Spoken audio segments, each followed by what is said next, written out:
Buenas tardes a todas y a todos. Un martes más vamos a dar comienzo al seminario web. Este mes de junio, como habéis visto en la programación, nos vamos a centrar en el papel de la alimentación en el deterioro cognitivo. Y hoy nos acompaña para hablar de dieta mediterránea y la enfermedad de Alzheimer. Nos acompaña el doctor Luis Montel, ¿vale? Que bueno, está especializado en temas de envejecimiento, en tema de traumatología, en cirugía, en muchas cosas tiene especialidad Luis. Nosotros nos conocemos por otras circunstancias que no tiene nada que ver con, bueno, tiene que ver con la medicina, pero es algo más lúdico, como es el tema del jamón. Forma parte del equipo que tenemos para intentar batir el récord de 73 horas cortando jamón y hablando con él, pues hablando de, bueno, de temas de demencias, de deterioro cognitivo y demás. Tiene muchos artículos publicados sobre dieta mediterránea y bueno, y que la idea es un poquito que nos deleite esta tarde con el por qué hablamos de la alimentación, de la importancia que tiene en el cerebro, y ahí tenéis un poco en el cartel los puntos que más o menos él va a seguir. Hemos tenido un problema con la presentación, con lo cual, bueno, hay que seguirlo de palabra y no obstante quedará todo grabado para que no haya ninguna pega. Así que Luis, cuando tú quieras. Hola, muy buenas. Aquí desde Madrid le vamos hablando cariñosamente acerca de todo lo que hemos estudiado y toda nuestra experiencia acerca de todo lo concerniente al deterioro cognitivo y específicamente qué podemos hacer para enlentecer este desarrollo o sencillamente que no aparezca. Eh, Todo esto ha sido a raíz de una publicación que hicimos nosotros hace ya un año, más o menos un año, en los principales periódicos de Estados Unidos, el New Herald, el New York Times, etcétera, etcétera, donde se llamó el Dieta Mediterránea, un escudo contra el Alzheimer. Esa publicación tuvo un éxito total porque se destacó la importancia de la dieta mediterránea y del estilo de vida, eh, una buena calidad de vida y un deterioro cognitivo casi rechazado al punto cero. Por lo menos de la parte concerniente a la alimentación, tóxicos, minerales, suplementos, nutrición, la dieta mediterránea tiene un lugar fundamental en el que no se desarrollen episodios desde el punto de vista de deterioro cognitivo. El deterioro cognitivo es un saco muy grande, y cuando hablan de deterioro cognitivo se suele hablar precisamente del Alzheimer, pero el Alzheimer es una de ellas. Tenemos el deterioro cognitivo simple o demencia senil simple, el Parkinson, demencias o deterioros cognitivos por accidentes cerebrovasculares, trombos, émbolos, derrames. También tenemos el deterioro cognitivo trauma, por traumas, es que se ven accidentes de tráfico en personas que se han golpeado la cabeza, que son precipitados. Es decir, el deterioro cognitivo es muy grande, pero hay una parte de ella que es la parte que podemos trabajar nosotros, que es la parte de el estilo de vida. El estilo de vida va a marcar un 30% de preponderancia de que se desarrolle un deterioro cognitivo o no en unas personas. Fíjense qué importancia tiene el deterioro cognitivo y la dieta mediterránea, que puede al menos disminuir un 30% la posibilidad de que esa persona desarrolle a lo largo de su vida signos de demencia. Entonces, el índice o el seguimiento de lo que teníamos es bastante extenso. Habla de la dieta mediterránea, de los nutrientes del cerebro. Vamos a hablar un poquito de todo. No me voy a explayar mucho con terminología médica, voy a ir de forma directa a los puntos claves que nos interesan. Si vamos a hablar de deterioro cognitivo, o de este grupo de enfermedades y de dolencia, tenemos que hablar específicamente del órgano rector del pensamiento, del razonamiento, de la memoria, de la atención, de la cognición, del amor. Todo eso de las emociones están en el cerebro. Y tenemos que hablar del cerebro. Un poco entrar en terminología de qué es el cerebro. El cerebro es una maravilla de la naturaleza. Una maravilla de la naturaleza donde se alojan las neuronas, que son las artífices de todo este funcionamiento de nosotros como seres humanos, como que nos da el razonamiento, que nos da el pensamiento lógico, que nos da la memoria, la atención y todas estas capacidades, las emociones, además. Sucede de que el cerebro, según los últimos estudios, dice que consta de 86.000 millones de neuronas. Al principio, esas neuronas están todas completas en la edad infantil, en la edad juvenil, cuando se desarrolla el cerebro y llega a su máxima capacidad. Pero a medida que pasa el tiempo, esas neuronas van decreciendo. Y entonces eso se llama senectud, es decir, envejecimiento lógico y normal de un cerebro. Si se dice que un cerebro que pesa aproximadamente 1 kilo 300 gramos alberga en su etapa de madurez unos 86.000 millones de neuronas. Cuando vamos avanzando en edad, según vayamos avanzando en edad, van disminuyendo esa población de neuronas. No quiere decir de que vayamos a tener un proceso degenerativo o un proceso de deterioro cognitivo porque disminuyan el número de neuronas, pero lo que sí interesa del cerebro es su conexión. El cerebro es muy rentable almacenando información y transmitiendo información, siempre y cuando las neuronas estén conectadas segmentadamente unas con otras. ¿Qué sucede? Sucede de que aunque bajen la población de neuronas, si se pierde esa conectividad entre neurona, entonces queda un grupo de neuronas aisladas, la cual no pueden transmitir su contenido de información, su contenido de almacenamiento, y por eso vienen esos focos de neuronas que no contactan con las demás y aparecen entonces esas enfermedades cognitivas. Esto viene siendo homólogo para digamos, el 80% de los deterioros cognitivos. Ahí entra la demencia senil por edad, ahí entra la demencia por Parkinson, ahí entra la demencia, el Alzheimer y otros tipos de demencia que son las más conocidas y las más frecuentes. Sucede de que tenemos que tener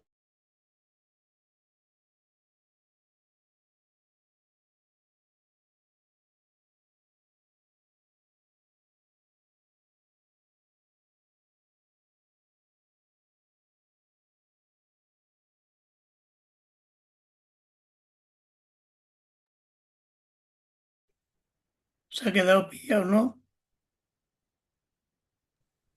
Sí, se ha quedado pillada.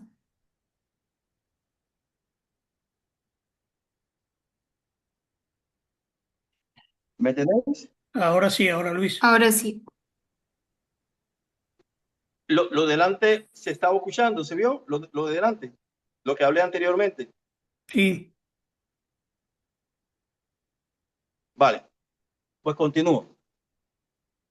Son 55 millones de personas lo que en este momento están estadísticamente censadas con un problema cognitivo en el mundo. Más o menos está por ahí. Pero se dice que hay un témpano por debajo, como un iceberg, que se ve la punta, pero hay un gran témpano por debajo del agua que no se nota. Es decir, hay un gran número de personas que tienen alguna enfermedad o algún problema del punto de vista cognitivo y no han hecho absolutamente nada porque han sido un olvido momentáneo, se le olvida dónde están las cosas, se le olvida dónde están las llaves, se le olvidan nombres, se le olvidan fechas y eso y lo toman como algo normal. Pero así comienza el deterioro cognitivo insidioso. Algunas bibliografías hablan de que 30 y 20 años más de manifestarse el Alzheimer con todas sus capacidades, ya estas personas 30 años antes ya tienen síntomas de deterioro cognitivo no cuantificados, no revisados clínicamente.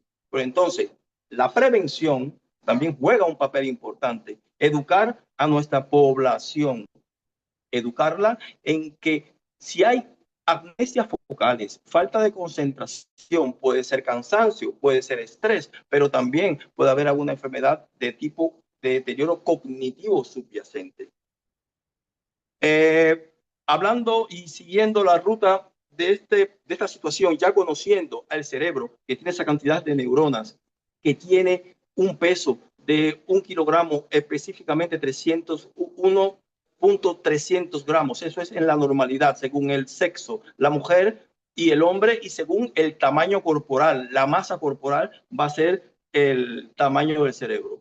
Pero fíjense, fundamentalmente, para las enfermedades de deterioro cognitivo, tenemos que tener en conclusión y en importancia estos aspectos que voy a mencionar ahora, estos 3 aspectos. La nutrición, el aporte de oxígeno y las condiciones intracraneales. Esos 3 aspectos los voy a desglosar ahora porque son los fundamentales para el problema del deterioro cognitivo en sí mismo.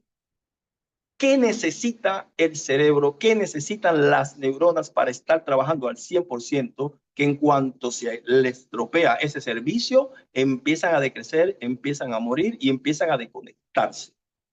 El cerebro necesita obligatoriamente oxígeno, un aporte constante de oxígeno. Es hipersensible a las bajadas de oxígeno y a las subidas del CO2. Por lo cual, un pH intracraneal es súper importante y una oxigenación continua es hiper importante. Aporte de nutrientes. El cerebro no se puede quedar en ningún momento sin glucosa. En cuanto falta la glucosa, se apaga. ¿Por qué? Porque la glucosa es el combustible directo para funcionar las neuronas. Funciona muy mal con las grasas y funciona muy mal con las proteínas, pero sí funciona muy bien con la glucosa. Por lo cual, una dieta de importancia de carbohidratos lentos que le aporten al cerebro un flujo constante de glucosa proveniente de un ácido, de un carbohidrato de alta calidad, es muy importante para el cerebro. Y otro, el mecanismo lo llamo yo el mecanismo de alcantarillado, de desagüe, de limpieza, porque tenemos un sistema linfático, que es el que nos limpia los músculos, los huesos y todos los órganos. Pero en el cerebro tenemos un sistema que es el sistema linfático. Y ahí el sistema linfático juega un papel fundamental, el líquido cefalorraquídeo, que es el que lleva hormonas, nutrición, oxígeno, glucosa al cerebro, además del sistema carotídeo, que es el que le aporta esa sangre fresca con ese oxígeno y esa virtuosidad de elementos, ya sea potasio, sodio, fundamental para que el cerebro trabaje. El yodo también tiene que ver en este funcionamiento cerebral. Por lo cual, hablamos ya de nutrientes. Nutrientes que son importantes. Minerales que el cerebro no le puede faltar. No le puede faltar su sodio, no le puede faltar su potasio, no le puede faltar el magnesio, no le puede faltar también otros elementos como la vitamina D, el calcio. Todos esos elementos juegan un papel fundamental en el cerebro, en su desarrollo y en la longevidad de ese cerebro. Y todos estos elementos, incluidos los omega 3, porque el cerebro es un gran amasijo eléctrico, lleno de neuronas conectadas una con otra, nadando en un pozo de omega 3. Y todo aquello está recubierto por una cápsula de líquido cefalorraquídeo. Fíjense la importancia que tiene el líquido cefalorraquídeo, que envuelve al cerebro y hace que un cerebro que pese 1 kilogramo 300, 1 kilogramo 500, puede reducir su peso hasta 50 gramos, porque le crea una cápsula de ingravidez, en la cual el cerebro está flotando en esa cápsula gracias al líquido cefalorraquídeo. Entonces, fíjense la importancia que tiene el líquido cefalorraquídeo, llevando nutrientes, protegiendo el cerebro contra golpes, choques, también aportándole oxígeno, además del oxígeno que sube por las carótidas, y los nutrientes. Y cuando hablamos de nutrientes, la campeona en nutrición cerebral es la dieta mediterránea española con diferencia. Con diferencias. Es un estudio y se miraron la dieta china, la dieta arábica, muchas dietas del mundo, pero la dieta mediterránea en sí, y en este caso, porque hay dieta mediterránea portuguesa, dieta mediterránea, digamos, italiana, y de todos los países que están aquí en lo que es el mar Mediterráneo, pero fundamentalmente la española es la que se llevó la bandera de ganancia en modulación, el lentecimiento de la progresión de enfermedades degenerativas e incluso inhibición de que esos genes o de que esas situaciones que antes expliqué de problemas de suministro, de problemas de oxigenación, aparezcan. La dieta mediterránea. Entonces, si vamos a hablar de dieta mediterránea, tenemos que hablar de omega 3, tenemos que hablar de minerales, de un pool de minerales estupendo: yodo, potasio, sodio, cobre, hierro.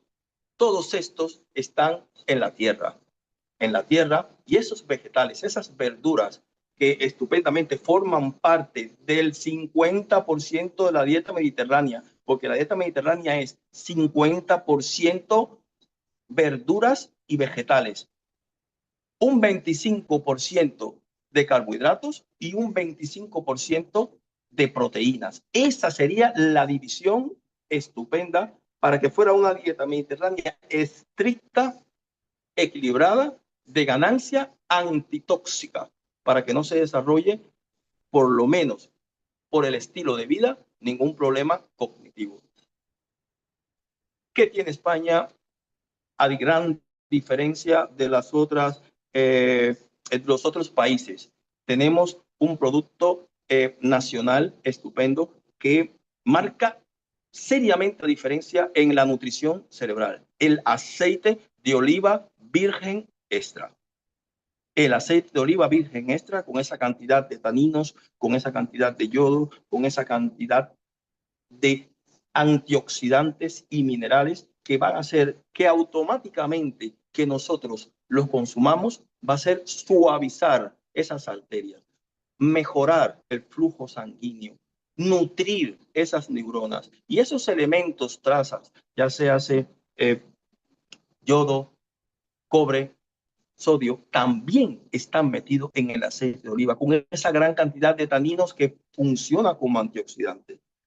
Yo quería hacer una prueba metodológica muy sencilla. Específicamente, yo aquí tengo un aceite de oliva virgen extra. Yo quería mostrarle cómo funciona esto. Cogen un vaso de agua. Sabemos que en las, digamos, están las lipoproteínas de baja densidad, HDL, lipoproteínas, digo, de baja densidad, la HDL, y lipoproteínas de alta densidad. Esas que son de baja densidad son las que se pegan al vaso sanguíneo y son las que interrumpen nuestro flujo.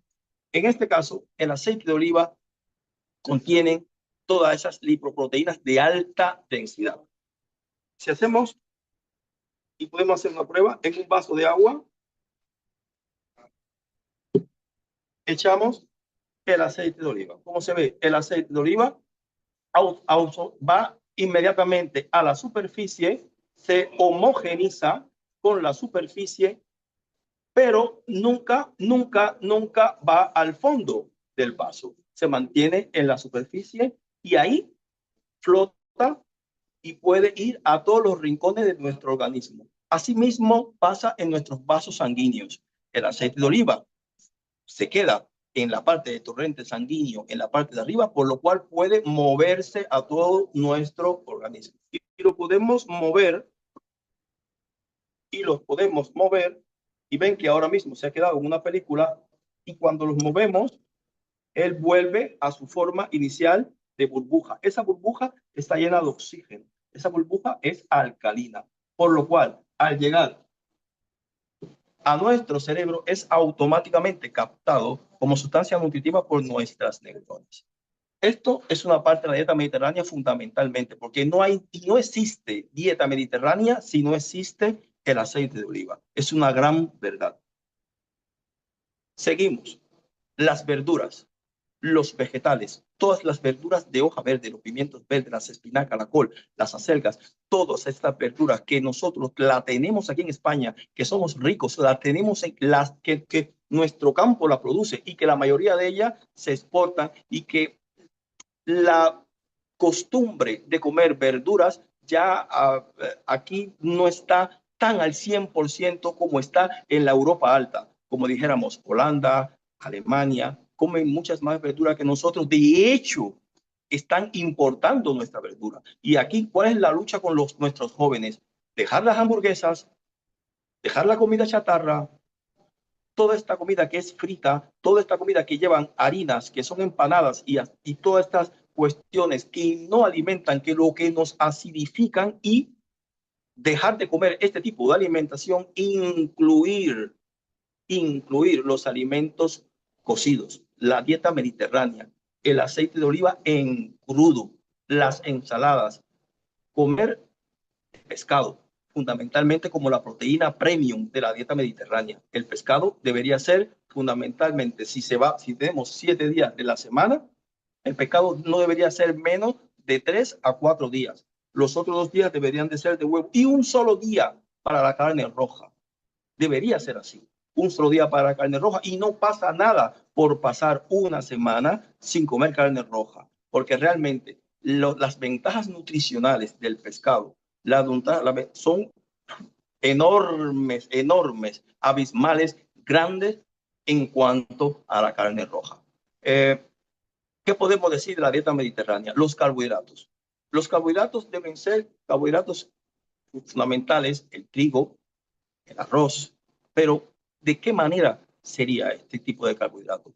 El tipo de cocción, ya puede ser arroz cocido, ya puede ser el pan de masa madre, ese pan de masa madre, ese trigo que no lleva nada, que es el trigo verdadero, que también se ha perdido un poco por el aumento y la proliferación del pan de los chinos, que ese pan no es de masa madre, es nuestra lucha diaria tratando de volver a nuestras raíces, de comer ese pan de masa madre con ese trigo, ese aceite de oliva, volver, sí, a comer esa de la tierra, fundamentalmente. Las frutas, sí, las frutas también. Las frutas las podemos incluir en una dieta mediterránea saludable.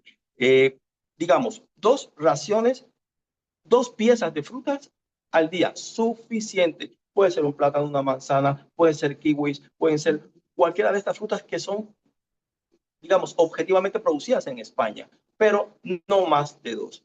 Los azúcares añadidos y jarabes. Digo que el único azúcar que podemos tomar, como yo lo tomo antes del entreno, es la miel. Miel de abeja. Miel de abeja autóctona, sin parabenos, sin conservantes, sin ningún tipo de aditivos. Es el único azúcar que se puede tomar fundamentalmente. Una cucharada de miel se puede tomar, pero endulzar, el acto de endulzar el café, endulzar la leche, endulzar zumos y demás, eso sí es contraproducente para el problema cognitivo, porque al igual que las neuronas necesitan glucosa, también protestan por un exceso de glucosa. Los picos de insulina y esos picos de glucosa al cerebro no le gustan nada y son pro-Alzheimer. De hecho, una gran cantidad de personas con demencia senil son diabéticos subclínicos. Es una cuestión que hemos visto de que muchas personas con preponderancia a deterioro cognitivo o amnesia focal o digamos sintomatología que es prodrómica, a decir que va por delante de un deterioro cognitivo, fundamentalmente estos pacientes hay que velar 2 cosas: la diabetes y la tensión arterial. Y una cosa lleva a la otra, porque la tensión arterial también elevada, cifras mayores de 140 a 145 de máxima con 90 de mínima, son también dañinas y pueden hacer nos perder nuestras neuronas, porque nuestras neuronas tienen una membrana citoplasmática muy fina, muy delicada, la cual reacciona fundamentalmente a las subidas de tensión arterial. Entonces, teniendo un compendio de todo esto, ya ubicándonos en la nutrición, de que el plato deberíamos dividirlo en 3 porciones. Personas que practican ejercicio deberían dividirlo en 3 porciones iguales o un poco más de carbohidratos de acuerdo al ejercicio o el trabajo físico que hagan. Pero una persona normal, una persona que se va a trabajar, debe de tomar 50% de la parte de verduras y vegetales, 25 de carbohidratos y 25 de proteínas. Con eso ya tiene suficiente en sus 3 dosis. Ya saliéndonos de lo que de la parte de la nutrición y de lo que es la dieta mediterránea, también tenemos que hablar de una situación que es importante mencionarlo, que es el ejercicio físico. Aunque hay una buena dieta mediterránea, aunque hay un buen estilo de vida, digamos, de ejercitación de la mente, que el hombre camine, necesita un poco más. Aunque se nutra bien, necesita un poco más. Necesita el ejercicio físico. Y ahí es donde viene la discrepancia. No solamente el ejercicio aeróbico, necesita ejercicio de fuerza, ejercicio donde tenga que contraer el abdomen, donde tenga que hacer prensa abdominal. ¿Y por qué es eso? Porque hablamos antes del líquido cefalorraquídeo, ese líquido que nos baña nuestras neuronas, que nos limpia el cerebro de tóxico. Pues bien, ese líquido cefalorraquídeo se mueve mucho cuando hay contracción de abdomen, cuando hay que hacer fuerza abdominal, cuando hay que levantar un peso. Por eso el ejercicio de fuerza es fundamental también para prevenir estas situaciones. No podíamos hablar de dieta mediterránea, no podíamos hablar de estilo de vida si dentro del estilo de vida no incluimos el ejercicio de fuerza. ¿Cuántas veces a la semana? Con 2 veces o 3 veces suficiente. Al menos hacerlo martes y jueves. Y entre lunes, miércoles y viernes, caminar, bicicleta, elíptica, subir cuestas, pero hay que moverse fundamentalmente. 3 días de ejercicio aeróbico con 2 días de fuerza, ya lo tenemos. Tenemos por lo menos el estilo de vida de ejercicios. Si comemos bien, ya tenemos el estilo de vida nutricional. ¿Y qué faltaría? Faltaría lo que se llama el brain training. Esa fue otra publicación que hicimos nosotros, que es una cuestión importante, importantísima. El cerebro se entrena como se entrena un músculo, como se entrena el corazón, como un individuo se entrena para que coja más resistencia, como se entrena un atleta. El cerebro también se entrena. Hay que hacer unos ejercicios de brain training. Brain training simple y brain training plus. El brain training simple, ¿qué es lo que es? Leer, sacar cuentas, sumar, restar, multiplicar, dividir, poner el cerebro a funcionar. No hacerlo con el móvil, por favor. No hacerlo con el ordenador. Sacar un lápiz, ir a la hoja y escribir. Sumar, dividir y restar. A veces por pereza no lo hacemos y no le damos la importancia que debiese, pero sí, eso entrena al cerebro. Ese es el brain training simple, las cosas simples que hacemos en el día a día, que se la dejamos al móvil, se la dejamos al ordenador, etcétera, etcétera. Y está el brain training plus. El brain training plus sería, hay muchos ejercicios de brain training plus. Por ejemplo, con una mano hacer cuadrados, mientras con la otra mano hacer un círculo. Y tratar de conectar. ¿Por qué hacemos eso? Porque tratamos de conectar en función el hemisferio derecho con el hemisferio izquierdo. Entonces, tratar de que hayan esas conexiones y provocar de que las neuronas tengan que estar obligadas a hacer conexiones nuevas o fortalecer esas conexiones anteriores.